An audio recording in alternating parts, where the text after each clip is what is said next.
DPRK troops may appear on the Ukrainian front in 2 weeks, as confirmed by South Korean and Ukrainian intelligence. Medvedev reacts hysterically to the news that Ukraine may restore nuclear weapons, although there is more context than truth here.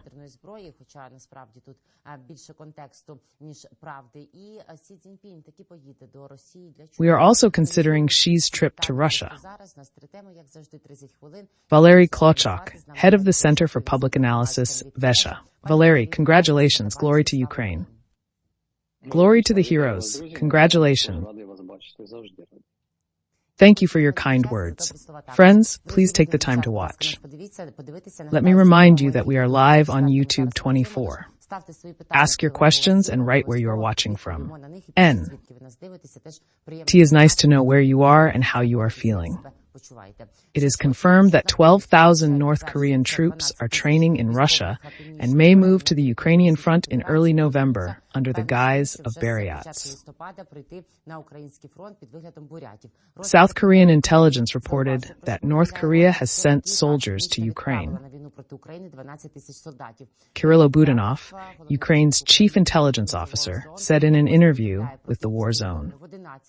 About approximately 11,000 North Koreans training at training grounds in Russia. The first videos of the training, which according to unverified information were filmed in Primorsky Krai, have appeared. The video shows trainers warning, no, don't film. You can't film them.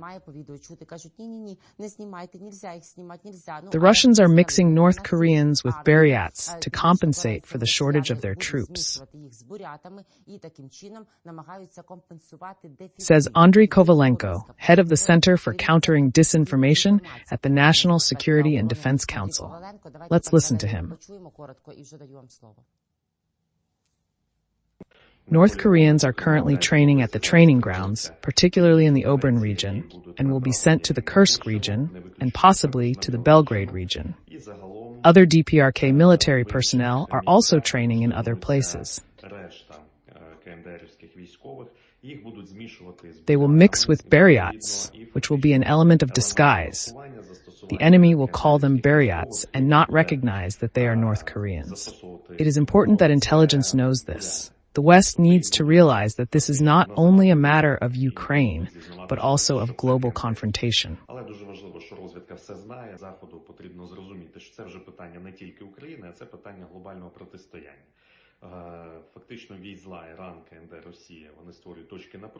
The DPRK, Iran, and Russia are creating points of tension in Europe. The war in Ukraine, the conflict in Israel, and the situation on the Korean Peninsula. The use of the North Korean military in Europe actually poses a threat to the interests of the United States. These are serious issues that cannot be ignored. If the situation remains unchanged, Russia will begin to saturate its army with North Koreans, receiving human resources. Russia will be able to accumulate reserves at the expense of this human resource and in 4 to 6 years simply fight against the West, against NATO, against the Baltic states. Kovalenko believes that Russia could be at war with the West for another 4 to 6 years. Do Western countries, including NATO and the Baltics, realize that North Korean soldiers are not only a problem for Ukraine? The situation is complicated. We and South Korea confirm this information, and even President Zelensky mentioned it.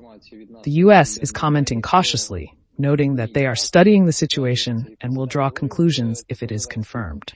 Сполучені Штати Америки доволі обережно це прокоментували. Ще кілька днів тому сказали, ми вивчаємо, ми будемо дивитися, якщо раптом щось таке підтвердиться, то тоді які будуть висновки робитися. At the moment, since the West has no documented, verified evidence that North Korean troops are on Russian territory to prepare for strikes or participate in hostilities against Ukraine, no action will be taken. What I mean is that there will be no operational actions, such as the deployment of additional troops to Ukraine or their joining the defense of the territory of Ukraine as part of some alliance. This is, of course, a serious challenge for the West. The appearance of armed groups of another country on the territory of Ukraine is a cause for concern. інших збройних формувань іншої країни на території України. If this is officially confirmed by North Korea, for example, if the DPRK announces a war against Ukraine, then the West will have to make a statement and take action. At this stage, I want to make it clear to everyone, and I think this is more than clear to your audience who watches us. Unfortunately, we have been in this war for a long time, and we know the position of the West and how they act. We are actively following Biden's visit to Berlin and the statements made on the sidelines of the NATO-EU summit online. It is clear that the West will not act for now. We have to realize that when we talk about this and try to convey it to our partners who are not yet allies, we need to change our position from partner to ally.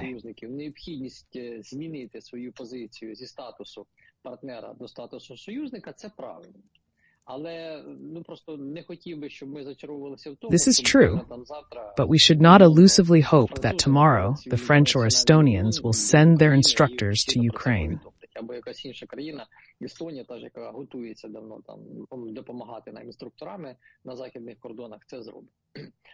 In this complex geopolitical world, everyone has their own interests. If the West declares its support for Ukraine in NATO, it is a signal to Russia that Ukraine will not lose, but it will not win either. Of course, there will come a time when the West will realize that delaying specific military assistance or postponing the decision to directly involve their military in deterring Russian aggression will have fatal consequences for their countries. They will come here, but before that there will be a lot of discussions, unpleasant decisions in Ukraine, and so on. We need to be prepared for this, assess the situation as critically and objectively as possible, and draw conclusions about signals from the outside. I believe that Budanov's and Kovalenko's message is another greeting, to our Western partners. They should realize that we should have much more cluster munitions and no restrictions on their use to destroy manpower.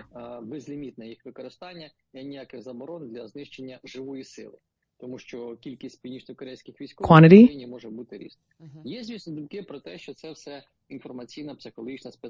North Korean troops is not really that significant, and there are no DPRK troops in Ukraine. I discussed this topic with my colleagues and even with those who had practical experience in North Korea. The idea that the DPRK will send troops is a mistake, because if they do come, they will rather flee back. North Koreans are eager to flee the country, and this was an opportunity for them. There were cases when workers were sent from the DPRK before, but their number was limited. I don't believe that all North Korean military personnel want to escape from Kim Jong-un. They were raised in this mentality, like many people who lived in the Soviet Union. Although many Russians have left, there are still many who sign contracts. For North Korea, it is important to make money and train a military that will be trained in combat. The demonstration of the DPRK's readiness to build alliances against the West is also significant. Kim Jong-un has recently stated that if the West continues military exercises off their shores, it will be a threat to their state, and the DPRK will initiate anti-Western alliances. Today, the DPRK has the opportunity to show that they are already destroying the enemy in Ukraine, which looks very favorable for Kim Jong-un. Підготувати якийсь контингент військових, які будуть навчені безпосередньо в боях. Ну і по-третє, демонстрація Північною Кореєю готовності до створення альянсів на протидію Заходу. Нагадую, Кім Чен Ін не так давно відповідну заяву робив. Він сказав, якщо ви будете продовжувати військові навчання, Японія, Сполучені Штати Америки, Південна Корея біля наших берегів, значить, це пряма загроза існування нашої держави, ми будемо ініціювати створення антизахідних союзів, які будуть знищувати. I would not underestimate the threat from North Korea. Recently, 1.4 million Koreans have expressed a voluntary desire to join the army amid the threat of confrontation with South Korea. То ось дивіться, ми безпосередньо вже знищуємо нашого ворога десь в далекій Україні, не тут, це так круто і класно. Тому я недооцінював би саме цієї загрози, яка йде від Північної Кореї. Нещодавна заява про те, що там 1,4 корейців виявили добровільне бажання долучитися до війська на тлі загрози протистояння із Південною Кореєю, також не варто скидати з важелів. Так, є закиди, мовляв, South Korea, although it has interests in Ukraine, should not be underestimated because their main interest is to avoid the threat from the DPRK. Let me remind you that a drone was recently launched from South Korea to North Korea. Так ні. Нагадаю, що вони і проявляють тут для нас, як роблять певні речі нам прийнятні. Ми буквально з вами, якщо не помиляюся, позавчора, можливо, не з вами, а можливо з колегами вашими, розмовляли про безпілотник, який запустили із Сеулу до Пхеньяна. For Kim Jong-un, this became an excuse to blow up roads and railroads. Це стало приводом того, щоб підірвати дороги, і залізничні, і автомобільні. Against this background, it is illogical to send troops to Ukraine. Відправляти війська до України. Of course, if North Korea is preparing for a war against South Korea, it has amended its constitution to make South Korea a strategic enemy. Де прописала, що Південна Корея не є тепер їхнім партнером. Це є їхній ворог. This indicates a paradigm shift in the strategic confrontation. Північної Південної Кореї. То Кім Чен Ін, звісно, на цьому тлі може відправляти чималу кількість військових. Якщо він відправить 10-20 тисяч до Росії на навчання безпосередньо на лінії фронту, йому особливо на армії не позначиться. Тим паче він не перебуває у стадії війни. У нього втрат в живій силі немає. Це для Путіна тиждень і мінус 10 тисяч, тиждень і мінус 10 тисяч. А для Кім Чен Іна такої... Kim Jong-un can send 10 to 20,000 troops to Russia for training without any consequences for the army, as he is not currently at war and has no significant losses. На Заході, хто нас дивиться, щоб не розповідали, що тут Буданов і Коваленко напридумували якихось фантазій і показують якісь неверифіковані відосики і стверджують, що Північна Корея вже готується воювати проти України. Ми просто нагадуємо, 6 вбитих було буквально минулого чи позаминулого тижня північно-корейських військових. This could be a big problem for Putin, but there is no threat to Kim Jong-un. Зброї на північно-корейської. Є над чим працювати західним партнерам. Будь ласка, приймайте цю інформацію до відома і ухвалюйте рішення.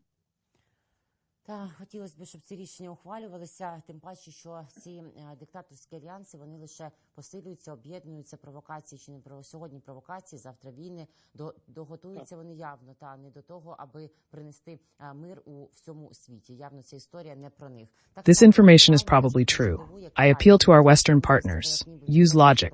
Don't let them invent fantasies. Ми з вами неодноразово говорили, що Китай фактично допомагає Росії так чи інакше, так ослаблені, вигідні йому в такому стані, але тим не менше. І Сі Цзіньпін таки поїде на саміт БРІКС до Російської Федерації, повідомляє про це видання Reuters, і це вже буде другий візит Сі після початку повномасштабного вторгнення Російської Федерації до України. Нагадаю, що він був в 20-х числах березня 2023 року. North Korea is not preparing to fight against Ukraine, although 6 military deaths were recently reported.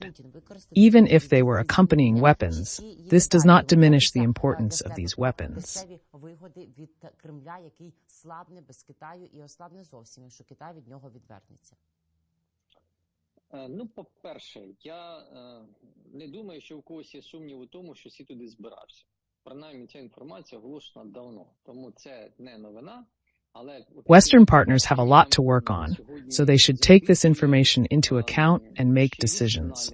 Dictatorial alliances are growing stronger, and provocations can lead to war. Ми вже з вами певно говорили про це. Для багатьох в Україні експертів чомусь видався таким несерйозним зібранням країн, які не формалізовані, мовляв, і дивіться, вони нічого, крім економічних питань, просувати не можуть. Та й за великим рахунком ідея лондонського якогось економіста. As for China, by positioning itself as an outside observer, it is actually helping Russia.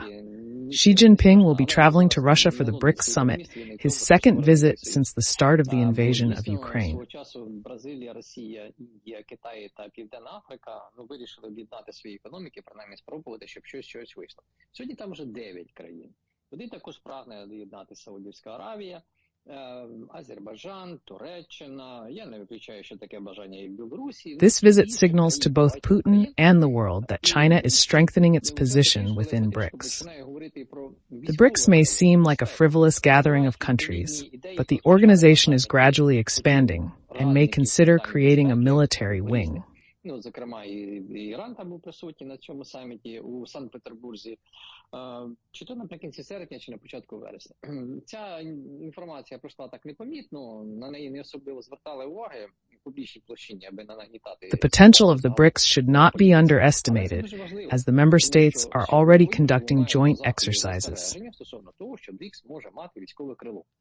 Тим паче, багато країн, For example, Russia and China are cooperating in the military sphere, although India is unlikely to participate in joint exercises with China due to tense relations in the Indian Ocean. Security is becoming an important topic, and this can have a significant impact on global geopolitics. Що стосується там островів і так далі, абсолютно схожа історія із Південно-Китайським морем. Один в один. Тільки там конкретні протистояння Китаю та The United States of America, South Korea, Australia, and the Philippines. Дещо інше, але природа та сама. Thus, there may not be a military alliance with India. However, nothing prevents India from cooperating with totalitarian regimes. I mean, India supplies Russia with components for weapons production. They act in their own interests during the war. We can condemn them, but we must accept this reality and work with it. Xi is also promoting Kim Jong-un at the BRICS summit, and I do not rule out that North Korean representatives may be in Kazan to discuss a possible military alliance. Може бути хтось з представників Північної Кореї для того, щоб в перспективі розглядати можливість долучення цієї країни до такого військового навіть альянсу. Of course, on the 75th anniversary of diplomatic relations, 70-річчя дипломатичних відносин між Китаєм та Північною Кореєю, Сі сказав, що between China and North Korea, Xi Jinping said that China would deepen its relations with Pyongyang. This indicates that Kim Jong-un's position is strengthening through cooperation with Russia. It is important for China to form its majority with Russia, as opposed to India, as the situation in the BRICS is not easy either. Тому що там в БРІКСі теж не все дуже просто, але процеси доволі загрозливі для всього цивілізаційного світу. Тим паче, these processes pose a threat to the civilized world, especially in the context of the economic union, where the creation of an alternative currency is being actively discussed. India is interested in this project because Russia has significant investments in Indian rupees and does not know what to do with them.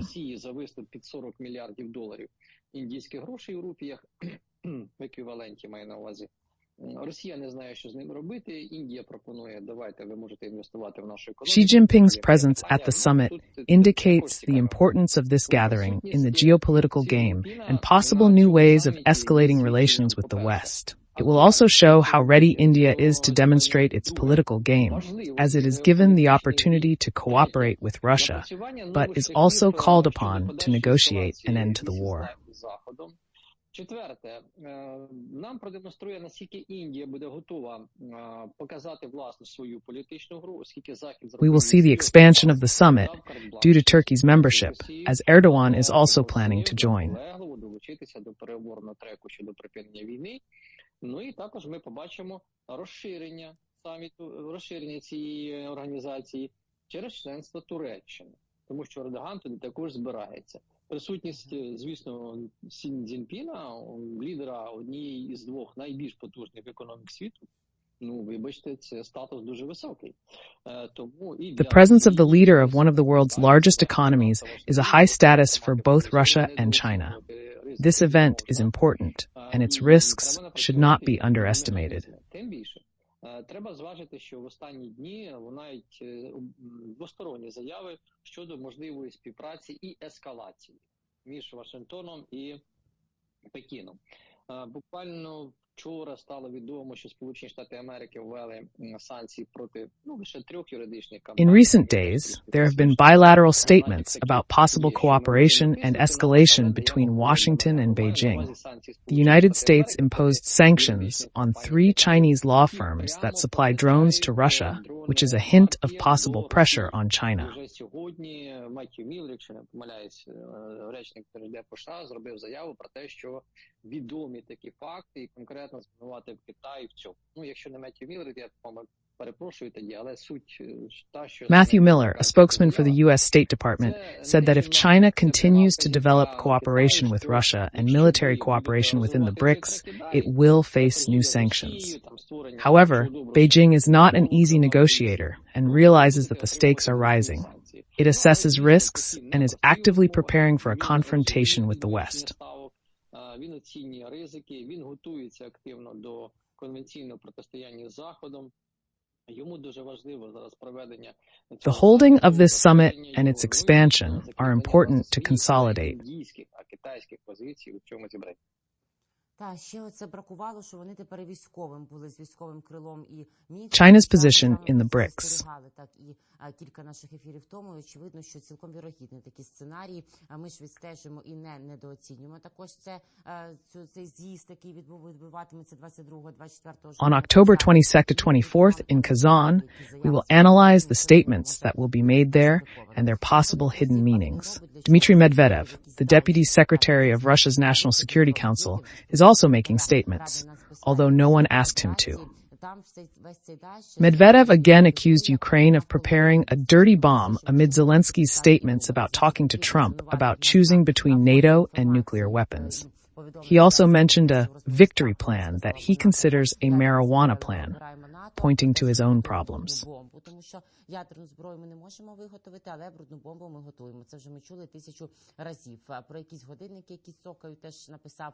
А про план перемоги наш сказав, що це не план перемоги, а план для перемоги. І, схоже, нагадує більше... Trump, according to Medvedev, became the first former U.S. president to allegedly admit direct responsibility for the military conflict between Russia and Ukraine.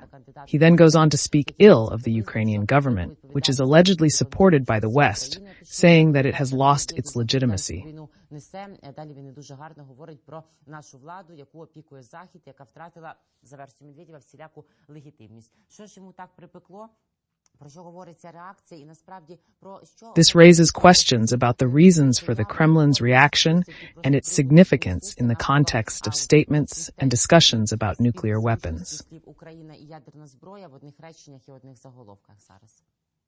There is a discussion in Russia that resembles panic, although it is not quite so. Не скажу, що паніка на Росії. Заголовки ми таки любимо. Паніка на Росії, державний переворот, Путін помер і так далі.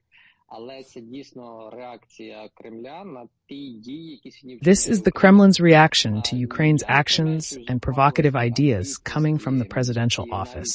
Some points of the victory plan, such as NATO membership, seem unattainable because the United States, Germany, and Hungary are against it. Президента описаний в плані перемоги. Це навіть до певної роди така, знаєте, легка авантюра. Чому легка? Тому що за нею стоїть багато правди. Є прописані пункти у цьому плані, які виконати нереально. До прикладу, членство в НАТО. Ніхто сьогодні не представляє. Russia is not only at war in Ukraine, but is also trying to pressure the West not to provide assistance to Ukraine. However, the statement of the President of Ukraine about the return of the nuclear status, referring to Trump, is not accidental. This is the rhetoric that Ukraine should use in its dialogue with the West, demonstrating its subjectivity.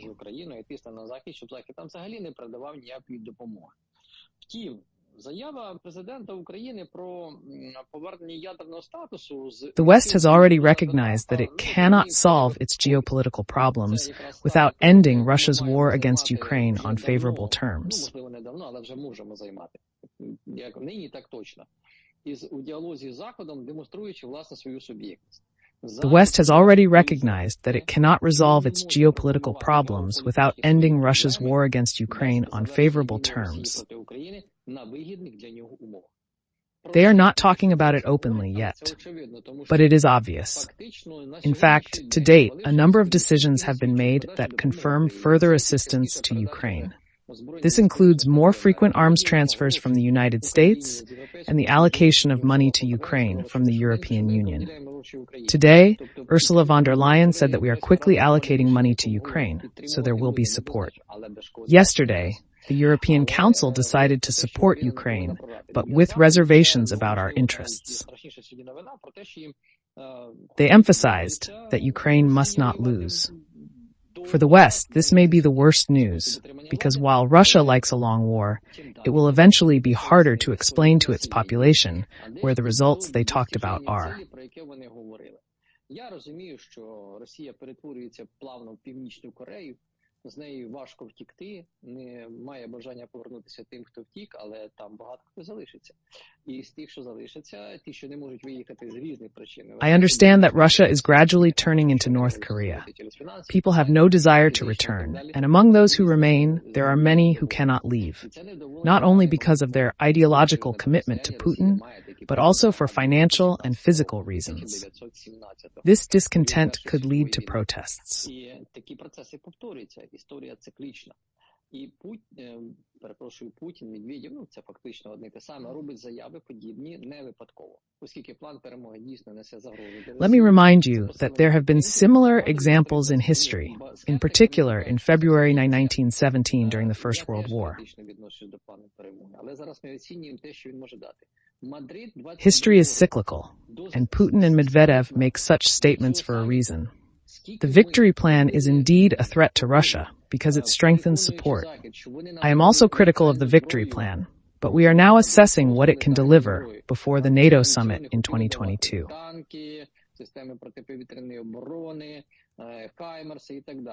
Лише на саміті у Мадриді в 2022 році Столтенберг оголосив рішення, що знято всі обмеження на постачання летальної зброї. We persuaded the West to provide us with lethal weapons, and only at the summit in Madrid in 2022 did Stoltenberg announce the lifting of all restrictions on the supply of lethal weapons. Now the question is to prevent Russia from continuing the war. Просто-напросто банальне право використовувати західну зброю по території Росії. Тому що вибух у Тверській області, Топорці, він за силою був як дві Хіросіми. Це ж не жарт. NATO membership is a long-term issue, as the United States, Germany, and Hungary are against it. The most important thing is the right to use Western weapons on Russian territory. Для Медведєва я маю на увазі. Що стосується решти пунктів, зараз мені просто нагадайте, бо я вже трішки загубився і про що там говорив Медведєв. Чому? Тому що Медведєва в логіці спостерігати доволі складно, друзі. The recent explosions in the Tver region have shown that Russia can be destroyed on its territory. The victory plan is a threat to Medvedev, especially if we talk about the other points. I'm a little lost in what Medvedev was talking about, because his logic is quite complicated. He mentioned the nuclear and dirty bomb that we are allegedly preparing, as well as Trump's responsibility for the civil war.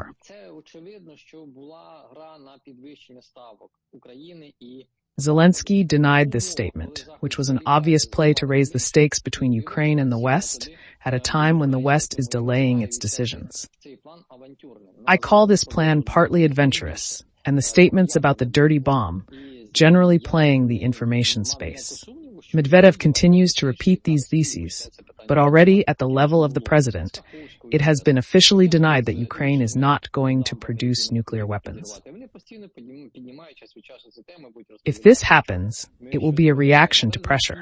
Putin has also voiced that the West is considering lowering the threshold for the use of tactical nuclear weapons, which could lead to a response, although Ukraine does not have nuclear weapons. Trump, for his part, remains a supporter of Putin. His new statements do not refute Zelensky's words about nuclear weapons. Теж вони мають боятися. Тим паче, це ж Путін озвучував історію про те, на Росії говорили, що нібито Захід розглядає зменшення порогу використання тактичної ядерної зброї. Може прилетіти і у відповідь, хоча в нас її немає. Тому хай бояться. І щодо Трампа. Тут знову ж таки історія абсолютно очевидна, зрозуміла. Трамп був і залишається прихильником Путіна, він його полюбляє. Те, що він зробив чергову заяву, але не спростував слова президента Зеленського про розмову з ним щодо використання ядерної зброї, це виключно політика. Is part of his election campaign policy, nothing more. Нічого більше. The policy may change with the arrival of Trump if he wins the election, although the situation is unpredictable and it is too early to predict. Керма Білого Дому, хоча тут настільки непередбачено все, про що ми теж говорили, що зараз прогнозувати більш ніж рано. Thank you, Mr. Valeriy, for today's conversation and analysis. See you on Monday. 2 дні пройде непомітно, в понеділок вже знову з вами побачимося. Take care of yourself. Good luck. Хай щастить. Valeriy Klochok, head of the Center for Public Analysis Vesha. Subscribe to Valeriy's channel and on YouTube on Channel 24. Take care of yourself. Believe in the armed forces of Ukraine. See you and we will win.